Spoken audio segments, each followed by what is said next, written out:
हमने हॉस्टल्स देखे पहली बार यूरोप में, और हमने कहा कि यार ऐसी कोई चीज़ इंडियन यूथ के लिए तो है ही नहीं, और बस वहीं से ये आइडिया लेकर आए और फटाफट खोला। जैन में ही 1 करोड़ के पैसे आए होंगे और मार्च में कोविड आ गया, तो हम गए लोगों के पास, फिर हमने $1 मिलियन उठाए, फिर 6 महीने में एक और $1 मिलियन उठाए, फिर 6 महीने में फिर से 1 मिलियन उठाया। होटल स्टार्टअप का फाउंडर ये कह रहा है कि कोविड हमारे लिए अच्छा साल था। ये आपको अभी लगेगा कि यार सिर्फ इक्विटी ही तो दे रहे हैं, लेकिन ये सबसे महंगा पैसा है। What is your valuation? लगभग 50 करोड़ का तो रेवेन्यू है, हमारा एनुअल रेवेन्यू है, तो लगभग 250 करोड़ के आसपास होगी। उस टाइम पे कोई मूवी आ गई तो हमारे को एक एडिशनल मीडिया बूस्ट मिल गया, आसान हो गया हमारे लिए। जब कोई आइडिया तुम्हें बहुत ही ज़्यादा दिमाग में बैठ जाए और तंग करने लगे, वो आइडिया चाहे एक्सेल में सेंस बनाए या ना बनाए, उस पर बिजनेस स्टार्ट कर दो।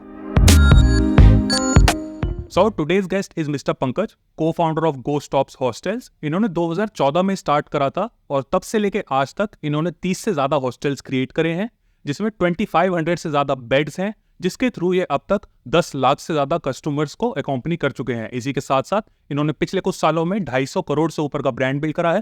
सो let's talk to Pankaj.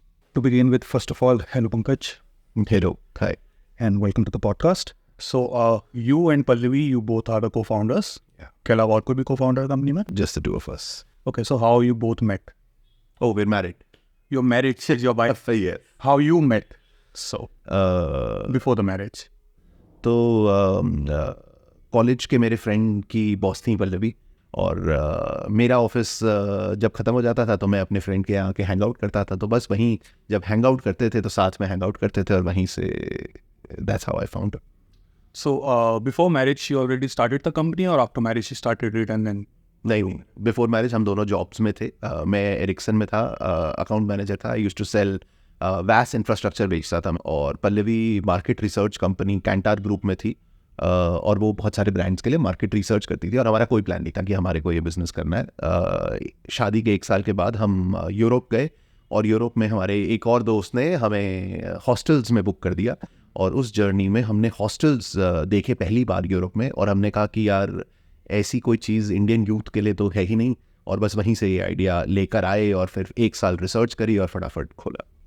So पहले पल्लवी ने स्टार्ट करा और उसके बाद आपने ज्वाइन करा? Yes, absolutely. तो स्टार्टिंग से ही you didn't trusted the thing कि चल जाएगा, चलो स्टार्टिंग से मिलकर स्टार्ट करते हैं, और सस्टेन करना था बिजनेस को, स्टार्टिंग में फंड्स चाहिए थे उसके लिए? तो पल्लवी की एस्पिरेशन थी कि उसको हॉस्पिटैलिटी में बिजनेस खोलना था, और उसको ये बहुत एक्साइटिंग लगा क्योंकि यूथ के लिए था।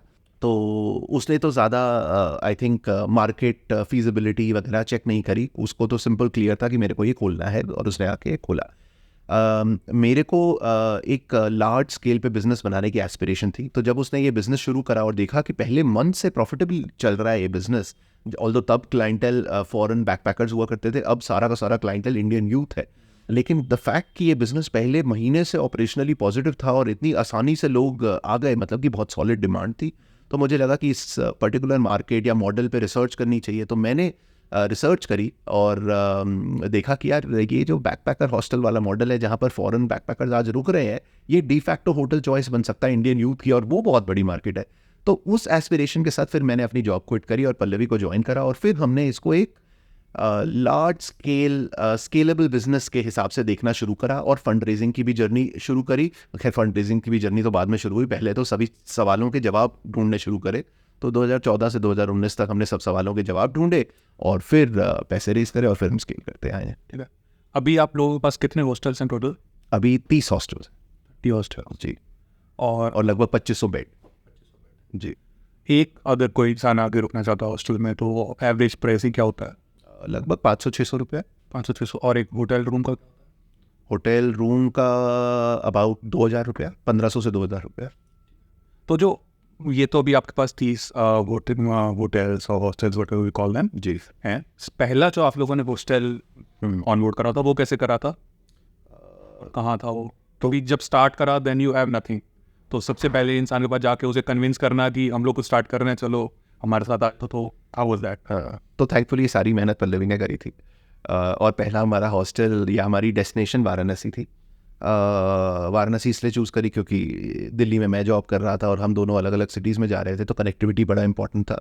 पहली इंपॉर्टेंट चीज़ थी कि चीप होनी चाहिए वो डेस्टिनेशन, और वहाँ पर आराम से हमारे को प्रॉपर्टी मिल जानी चाहिए हमारे बजट में।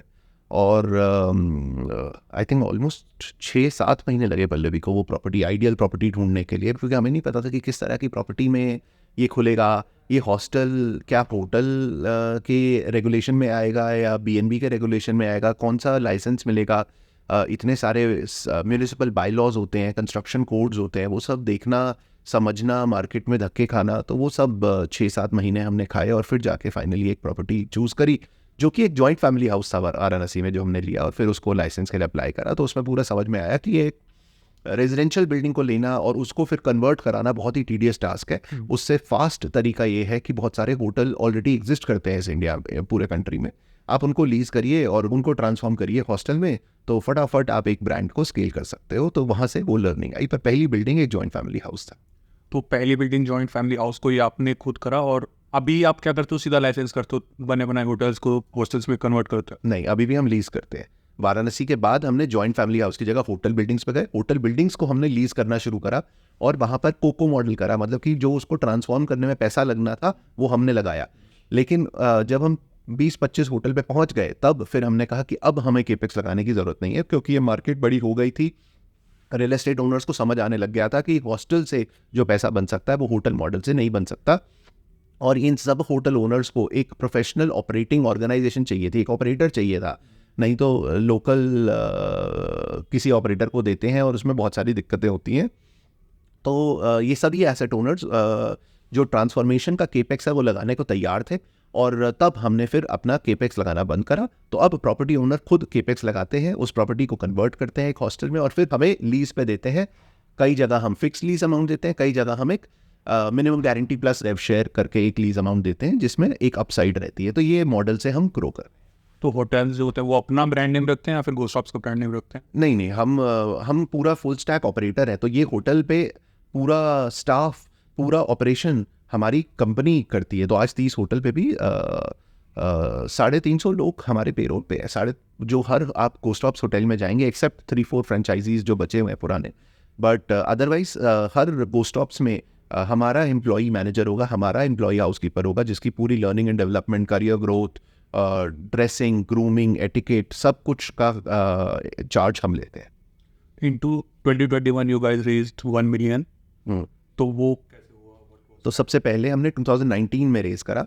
2019 में हमने कहा कि अब ये सब सवालों के जवाब मिल गए हैं, तो चलिए पैसा रेज करते हैं।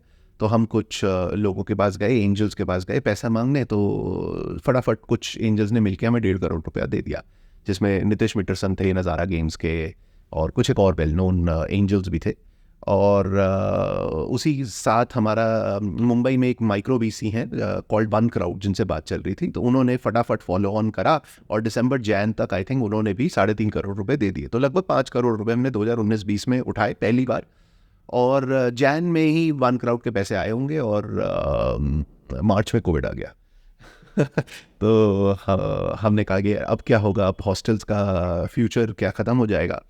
तो हमने एक्चुअली बहुत सारे अपने डॉम्स को ग्रुप डॉम में कन्वर्ट कर दिया कि आप एक ग्रुप में आ रहे हैं तो हम पूरा का पूरा डॉम देंगे, या आप प्राइवेट रूम लीजिए, क्योंकि सोशल डिस्टेंसिंग इज़ द नो। बट आई रिमेंबर लोग हमें कॉल करने लग गए और बोले कि यार ये आपने क्या कर दिया है, आपको क्या लगता है कि कोविड से पहले अगर मैं बस में आ रहा था तो अब मैं क्या प्राइवेट टैक्सी में आने लग गया हूँ? तो ऐसा नहीं है, मैं आई कांट, मेरा सडनली अफोर्डेबिलिटी थोड़ी ना चेंज हो गई है। तो वहाँ पे हमारे को समझ आया कि ये बहुत अच्छी अपॉर्चुनिटी है हमारे लिए ग्रो करने के लिए, क्योंकि सोशल डिस्टेंसिंग एक अलग चीज़ है और शेयरिंग इकोनॉमी एक अलग चीज़ है। शेयरिंग इकोनॉमी बहुत इंपॉर्टेंट होने वाली है अफोर्डेबल सर्विसेज प्रोवाइड करने के लिए, बल्कि अब शेयरिंग इकोनॉमी में ब्रांड पर रिलायबिलिटी बढ़ जाएगी, बिकॉज लोग को चाहिए कि अपना हाइजीन का कोई एक ब्रांड हो, अकाउंटेबल हो, जो ध्यान रखे। तो तब हमने ये रियलाइज़ करा। तो हमारे पास जो वो पैसा बचा हुआ था जो हमने वन क्राउड से उठाया था, वो पैसा हमने डिप्लॉय करना शुरू करा और तेज़ी से हॉस्टल्स एक्वायर करने शुरू करे।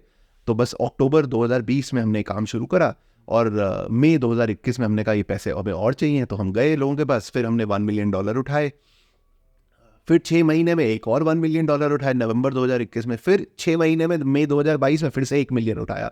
तो कोविड के थ्रू जब एक्चुअली एक ट्रैवल या हॉस्टल या अकोमोडेशन बिजनेस को सबसे ज़्यादा सीवियरली इम्पैक्ट होना चाहिए था, आई थिंक उस टाइम पे चेंजिंग सिचुएशन के हिसाब से फ्लेक्सिबिलिटी दिखा के और एक पॉजिटिव माइंडसेट रख के, ईयर टू द ग्राउंड रख के सुनते रहो कि क्या कैसे डायनामिक्स चेंज हो रहे हैं, आई थिंक उसके बीच में हमने ये इतनी सुंदर अपॉर्चुनिटी ढूंढी और उस अपॉर्चुनिटी को पूरे तरीके से फटाफट मोनेटाइज करा. I think COVID turned out to be great for us. जिस टाइम पे हॉस्पिटैलिटी सेक्टर को लोग छोड़ के जा रहे थे कि अब पैसे नहीं आएंगे, सब कुछ बंद हो जाएगा, Yeah. At that time you grew the fund. I know इतना काउंटर इंट्यूटिव है कि एक होटल स्टार्टअप का फाउंडर ये कह रहा है कि कोविड हमारे लिए अच्छा साल था, और वही साल है जिसमें हमने सबसे ज़्यादा ग्रो करा है. हम 150 कंपनी ऑपरेटेड बेड्स थे, एंड आई थिंक कोविड के बाहर जब हम आए तो देखिए अब लगभग 2500 बेड पर. So when you guys started, what was the biggest problem you faced?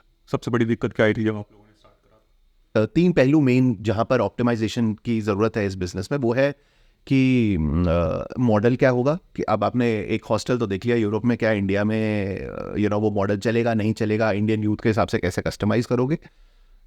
दूसरा ये आपने सोच लिया कि आप इंडियन यूथ के हिसाब से कस्टमाइज़ भी कर लोगे और आपने एक अच्छा प्रोडक्ट भी बना दिया, लेकिन इतना कैपिटल इंटेंसिव काम है, इसको कैसे ग्रो करोगे और फटाफट एक नेटवर्क ऑफ होटल्स कैसे ओवरनाइट खड़ा कर दोगे.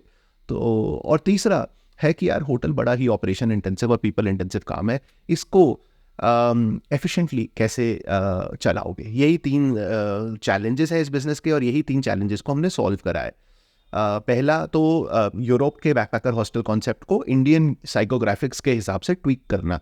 जैसे कि यूरोप बैकपैकर हॉस्टल में जैसे कि पैंट्री होती है जहाँ पर लोग आके अपना खाना बनाते हैं, वर्सेस इंडिया में लोगों के लिए ये एक लीजर एस्पिरेशनल होटल ब्रांड है जहाँ पर 24/7 कैफ़े की पॉसिबिलिटी होने की ज़रूरत है. तो यूरोप में आप बैकपैकर हॉस्टल में जाएंगे तो आपको बेडशीट हाथ में दे दी जाएगी और बोलेंगे कि आप खुद बेड लगाइए, लेकिन इंडियंस को चाहिए कि कोई हाउसकीपिंग को करके दे.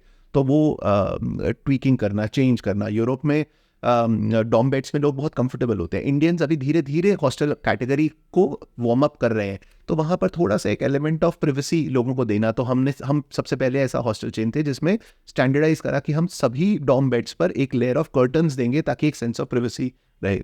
तो ये इन छोटी छोटी चीज़ों से हमने अपने प्रोडक्ट को ट्वीक करा. दूसरा था कि ये हाई केपेक्स वाला मॉडल कैसे स्केल करोगे. तो उसमें जैसे मैंने बताया कि पहले हमने एक जॉइंट फैमिली हाउस लिया, जॉइंट फैमिली हाउस के बाद समझा कि अरे सिविल कोड्स कैसे हैं, कौन सी बिल्डिंग्स एप्ट रहेंगी, लाइसेंसिंग रेजीम समझी, तो होटल्स पे गए. होटल्स पे फिर केपेक्स लगाना, अरे ये तो बड़ा कैपिटल इंटेंसिव है. तो कुछ टाइप्स ऑफ एसेट्स को कुछ की मार्केट्स में लेकर इस्टेब्लिश करा इस मार्केट में अमंग्स प्रॉपर्टी ओनर्स की ये प्रॉफिटेबल मॉडल है.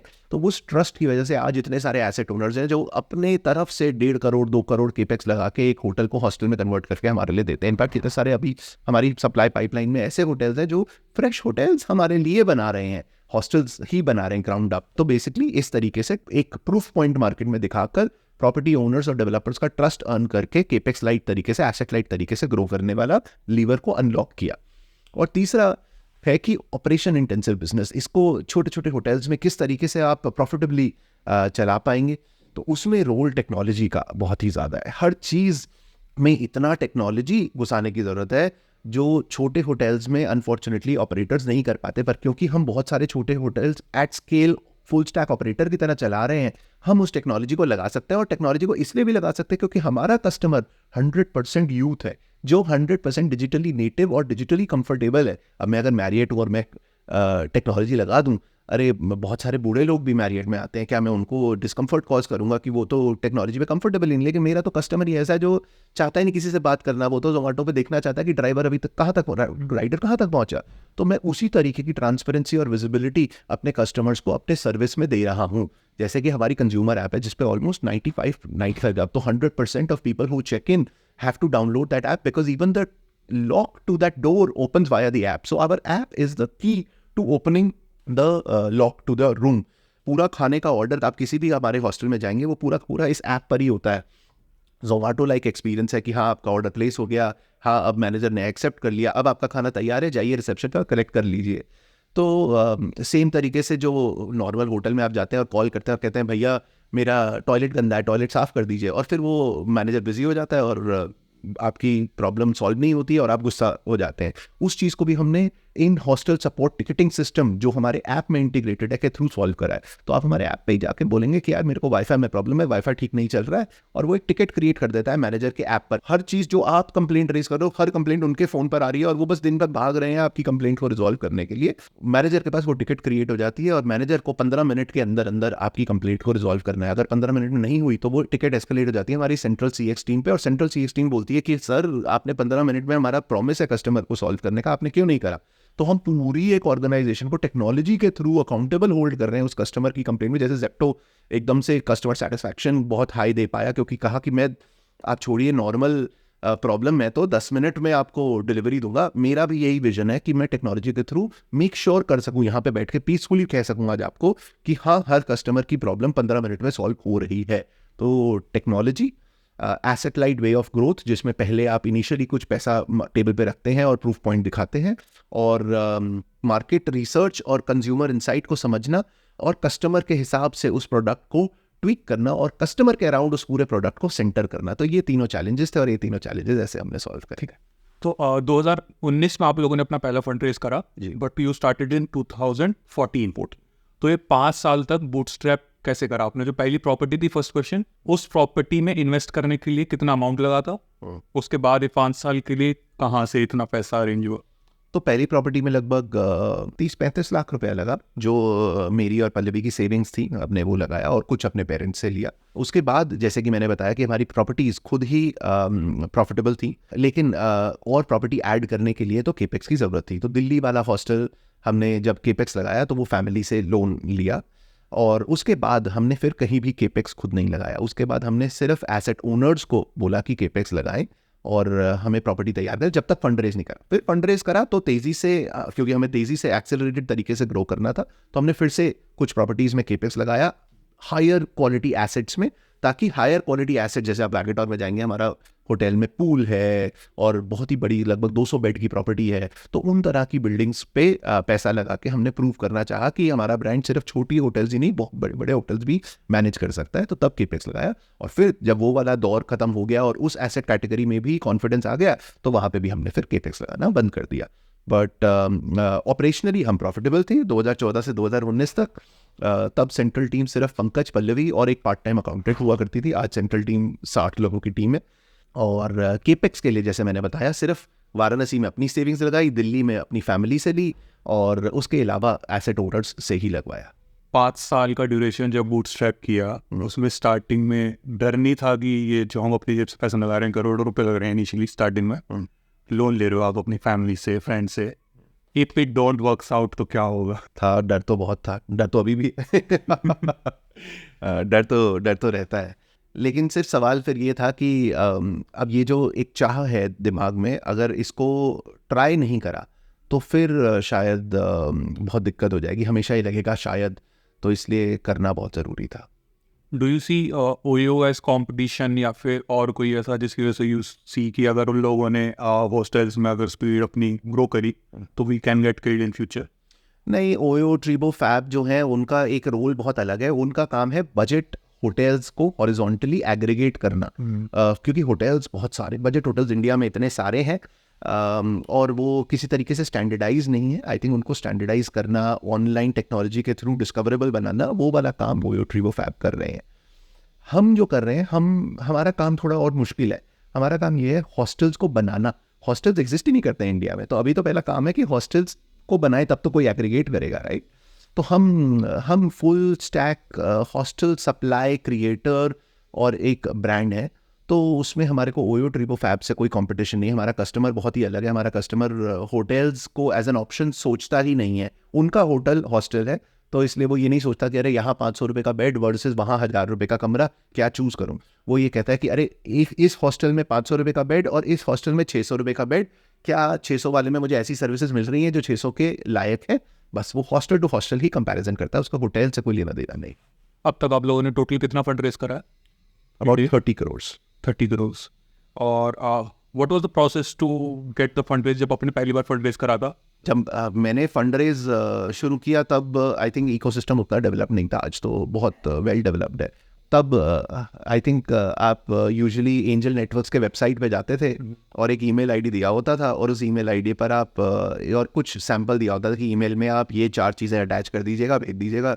तो हम वो एक एक्सेल बनाकर और एक पीपीटी बनाकर उनको ईमेल कर देते थे, और फिर जवाब आता था ईमेल पे ही या फ़ोन पे ही, और फिर कॉन्वर्सेशन होता था। और कई जगह पे तो ईमेल का जवाब भी नहीं आता था, कोई फॉलो अप करने का तरीका नहीं होता था। आज तो प्रॉपर CRMs है हर एंजल नेटवर्क पे, आप प्रॉपर अपना एक स्ट्रक्चर्ड फॉर्म में अपनी सारी इन्फॉर्मेशन को डालते हो, और आपको ट्रैकिंग एक नंबर दिया जाता है जिससे आप ट्रैक कर सकते हो कि फनल में आपका डील कहाँ तक पहुँचा है। तो तब हमने बेसिकली एंजल नेटवर्क्स की वेबसाइट पे जाके इस तरीके से अप्लाई करा, और उसके अलावा कुछ अर्ली स्टेज इन्वेस्टमेंट बैंकर्स थे, एडवाइजर्स थे, जिन्होंने हमें कुछ और एंजल्स के साथ कनेक्ट करने में हेल्प किया।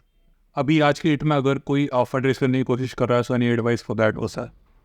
आई थिंक एडवाइस तो कंसिस्टेंट रहती है अक्रॉस टाइम्स, विच इज़ कि ये एक्सटर्नल पैसा है, ये एक इन्वेस्टर का पैसा है। ये आपको अभी लगेगा कि यार सिर्फ इक्विटी ही तो दे रहे हैं, लेकिन ये सबसे महंगा पैसा है। इक्विटी का के एक्सचेंज में जो आप पैसा उठाते हैं वो सबसे महंगा पैसा होता है। तो बहुत केयरफुली असेस करिए कि क्या ये बिज़नेस को सही में इस पैसे की ज़रूरत है। ये तो बहुत ही आसान जवाब हुआ कि हाँ, अरे पैसा तो हमेशा ही चाहिए होता है बिज़नेस को, लेकिन क्या ये बिज़नेस इस पैसे के बिना ग्रो कर सकता है कि नहीं कर सकता। और अगर नहीं पैसे की ज़रूरत है तो एग्जैक्टली मिनिमम वो सम क्या है जो आप रेज़ करें जिससे ये बिज़नेस एक नेक्स्ट पड़ाव तक पहुंच पाए। तो बहुत ही ज़्यादा केयरफुल होना about the amount of money that you raise from equity investors, I think वो सबसे इम्पॉर्टेंट है। आप लोगों का आज की डेट में व्हाट इज़ योर वैल्यूएशन? अभी तो हमने काफ़ी टाइम से पैसा नहीं रेज़ करा है, but I think last year 2022 मई में हमने रेज़ करा था about $1 million, which is the round that I told you about. तब हमारी वैल्यूएशन लगभग 125 करोड़ थी। आई थिंक तब से तो हम बहुत ग्रो कर गए यार। So somewhere in the vicinity of 200. 200-250 crore तो है ही। लगभग 50 करोड़ का तो रेवेन्यू है, हमारा एनुअल रेवेन्यू है, तो लगभग 250 करोड़ के आसपास। और 2019 से पहले जब आपने फंड रेज नहीं करा था, सिर्फ बूटस्ट्रैप थे, तब आपकी क्या वैल्यूएशन थी? जो फर्स्ट आपके राउंड पे वैल्यूएशन? तब हमने 25 करोड़ पे पैसा उठाया था, 25 करोड़ की वैल्यूएशन पे पैसा। तो 10x ग्रोथ करा तब से लेकर तब तक। Are you guys profitable? The answer is obviously yes. We are profitable at unit level. Contribution margin तो सॉलिड है, 30% मार्जिन पे पूरी कंपनी ऑपरेट करती है, जो बहुत ही अच्छी है। लेकिन एबिटा लेवल पे अभी भी हमें कुछ और बेड्स चाहिए कि हम सारी सेंट्रल कॉस्ट को अब्जॉर्ब कर सकें, क्योंकि हमारी सेंट्रल कॉस्ट अभी एक बड़ी होटल ब्रांड की तरह गियर्ड है, क्योंकि हम 30 होटल में भी सब स्टैंडर्ड सर्विस नहीं देना चाहते, और हम फ्यूचर के लिए अभी टेक्नोलॉजी डेवलप कर रहे हैं जिसपे हम ऑलमोस्ट 10-12 लाख रुपए महीने का इन्वेस्टमेंट करते हैं। तो अभी लगभग 800 बेड्स हमारे लाइव हो रहे हैं इस क्वार्टर में। I think with this 800 beds going live हम नेट एबिटा लेवल भी पॉजिटिव हो जाएंगे। So till date since started आप लोग अभी तक एबिटा नेगेटिव हो? जब से हमने फंड रेज करना शुरू करा और जब से हमने ब्रांड की तरह वो सेंट्रल कैपेबिलिटीज़ में इन्वेस्ट करना शुरू करा, तब से हम एबिटा नेगेटिव है, लेकिन अब 800 और बेड के साथ हम एबिटा पॉजिटिव हो जाएंगे। Do you believe in luck? या absolutely man, being there at the right time right place बहुत इंपॉर्टेंट रोल प्ले करता है। Hard work versus luck? दोनों चीज़ें इंपॉर्टेंट है।